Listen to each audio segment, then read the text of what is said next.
Time management, team work. Time management అంటే టైంకి ఎందుకు నువ్వు ఇంపార్టెన్స్ ఇవ్వాలి, ఎందుకు స్కూల్ నీకు టైం టేబుల్, స్కూల్ బస్ ఇవన్నీ కరెక్ట్గా ఉండటం వల్ల కదా నీ డే ఇంత ఆర్గనైజ్డ్గా సిస్టమేటిక్గా వెళ్తుంది. అదే స్కూల్ బస్ రాలేదు, నీకు ఒక టైం ఫస్ట్ అవర్ లేదు, 8:30కి నువ్వు స్కూల్కి వెళ్ళక్కర్లేదు, నీ డే ఎలా ఉంటుంది? కొంచెం క్లమ్జీగా. సండే అన్నది yes it is for relaxation, rest of the day ఆ టైం మేనేజ్మెంట్. చాలామంది చెప్తుంటారు పిల్లలు కౌన్సిలింగ్ వచ్చేప్పుడు, నాకు అసలు టైం సరిపోవట్లేదు, నాకు అస్సలు టైం సరిపోవట్లేదు, నా టైం తెలియకుండా వేస్ట్ అయిపోతుంది. అంటే ఈ ఏజ్ పిల్లలు కాదు నిజానికి, కొంచెం పెద్ద పిల్లలు. బట్ వాళ్ళకి అప్పుడు ఆ ప్రాబ్లం రాకుండా ఉండాలంటే నువ్వు చిన్నప్పటి నుంచే చక్కగా ట్రైన్ చేయాలి టైం మేనేజ్. అలాగే team work and leadership qualities. Leadership qualities అంటే ఏంటంటే చెప్పాం కదా, responsibility leads to power.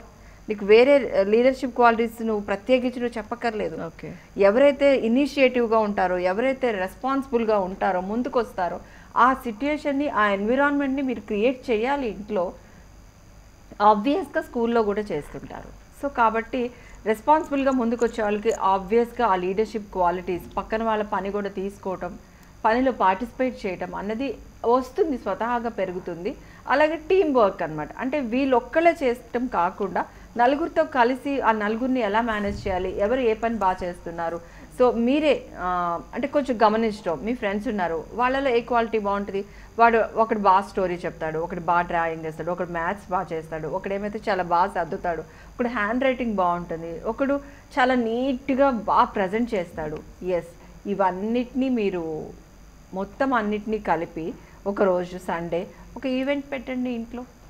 Birthday అక్కడ హోటల్స్లో అలా పెట్టే కన్నా ఈ బర్త్డే స్పెషల్ ఏంటి అంటే అందరూ పిల్లలే చేయాలి. బెలూన్ డెకరేషన్ పిల్లలే, ఎవరైతే డెకరేషన్ బాగా రాయటం పిల్లలే, ఫుడ్ సర్వింగ్ పిల్లలే, పిల్లల గురించి పిల్లలకి గేమ్స్ కండక్ట్ చేయటం పిల్లలే, పిల్లల్లో ప్లస్ అండ్ మైనస్ పాయింట్స్ ఏమున్నాయి పిల్లలు చెప్పాలి.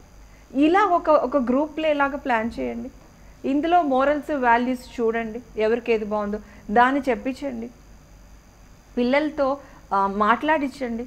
ఎస్, ఇప్పుడు నేను రాహుల్ గురించి అంటే ఇక్కడ కమ్యూనికేషన్ స్కిల్స్ డెవలప్ అవుతాయి, ముందుకొచ్చి మాట్లాడడం.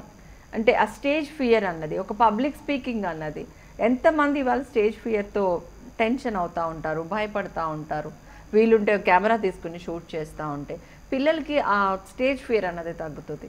ఇవన్నీ కూడా పనిగట్టుకుని ఇది ఒక మోరల్స్, ఇది ఒక సైన్స్, ఇది ఒక మ్యాథ్స్ లాగా మనం చెప్పక్కర్లేదు. మన డైలీ లైఫ్లో ఇంక్లూడింగ్ మ్యాథ్స్ డైలీ లైఫ్లో వాళ్ళకు ఒక భాగం అవ్వాలి. పనిగట్టుకుని నేర్చుకోవటం కాకుండా మనం భోజనం చేయటం ఎలాగో, వాటర్ తాగటం ఎలాగో, తినటం, బ్రష్ చేయటం, పడుకోవటం ఎలాగో, ఇవన్నీ కూడా వాళ్ళతో పాటు పెరిగి పెద్దవుతూ ఉండాలి. సో కాబట్టి ఇవన్నీ కూడా ఒక పనిలా కాకుండా ఈ ఏదైతే మనం ఈ బేసిక్ 10 మోరల్స్ అనుకున్నామో, ఆనెస్టీ, నిజాయితీగా ఎందుకు ఉండాలి. ఈ రోజుకి మనం మహాత్మా గాంధీ గురించి చెప్పుకుంటాం, ఫాదర్ ఆఫ్ ది నేషన్ అని. Honesty is the best policy అంటాం. నిజాయితీగా ఎందుకు ఉండాలి, ఎందుకు కలిసికట్టుగా పనిచేయాలి, ఒక్కలే ఎందుకు చేయకూడదు. సో చిన్న చిన్న స్టోరీస్ ఉంటాయి కదా, చిన్నప్పుడు చూడు, ఒక ఎంత పెద్ద ఏనుగు ఎవరు కంట్రోల్ చేయలేరు, గడ్డి పరక అంటే అసలు జస్ట్ గడ్డి తెలుసు, ఇలాంటి చాలా బలహీనంగా ఉఫ్ అంటే ఎగిరిపోతుంది. అలాంటి గడ్డి పరక ఒక కొన్ని వందలు కలిపితే ఏనుగును కూడా కట్టేసేస్తారు. So that is the power of team work. అలాగే కలిసి కట్టుగా ఉండటం అంటే ఏంటంటే నువ్వు ఒక్కడివే ఉంటే అంటే మనకు దానికి కూడా ఇంకొక స్టోరీ ఉంది. ఒక కర్ర అయితే ఇరిపేస్తారు, 4-5 కర్రలు కట్టితే విరపలేరు ఎవరు. సో జనరల్గా సిబ్లింగ్స్ ఉంటారు, ఆ సిబ్లింగ్స్ ఆడుకునేటప్పుడు ఇంటికి ఎవరైనా వచ్చినా కొంతమంది బయట వాళ్ళకి కోఆపరేట్ చేస్తారు, బయట వాళ్ళతో పెయిర్ అవుతారు. అంటే బయట వాళ్ళు ఎవరైనా రాగానే వాళ్ళ తమ్ముడిని, వాళ్ళ చెల్లెల్ని, కొంతమంది ఏంటి అంటే కనుక సిబ్లింగ్స్ని పట్టించుకోకుండా వేరే వాళ్ళకి దగ్గర అవుతారు.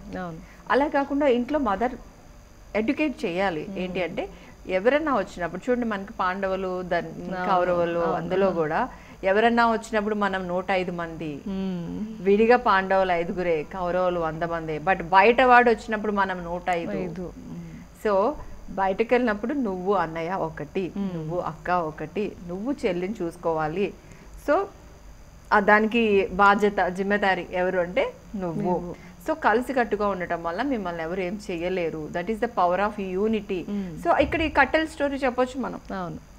ఇలాంటివి పిల్లలకి ఇంట్రెస్టింగ్గా మోరల్ రిలేటెడ్ స్టోరీస్ చెప్తూ మోరల్ ఎడ్యుకేషన్ అన్నది వాళ్ళకి ఒక పార్ట్ ఆఫ్ ది లైఫ్ అయ్యేటట్లుగా చూడొచ్చు. Yes, this is possible. అన్నిటికన్నా ముందు మనం దానికి ఎగ్జాంపుల్గా ఉండాలి. వాళ్ళకి చెప్పేది ఒకటి, మనం చేసేది ఒకటి ఉండకూడదు. ఇప్పుడు నువ్వు టైం మేనేజ్మెంట్ ఉండాలి, నీకు టైం పంక్చువాలిటీ ఉండాలి అని చెప్పి నువ్వు టైంకి రెడీ అవ్వకుండా ఉండకూడదు. నువ్వు ఆనెస్టీగా ఉండాలని చెప్పి నువ్వు అబద్ధాలు చెప్పకూడదు. సో నువ్వు చెప్పేది వినరు, చేసేదే నేర్చుకుంటారు చూసి.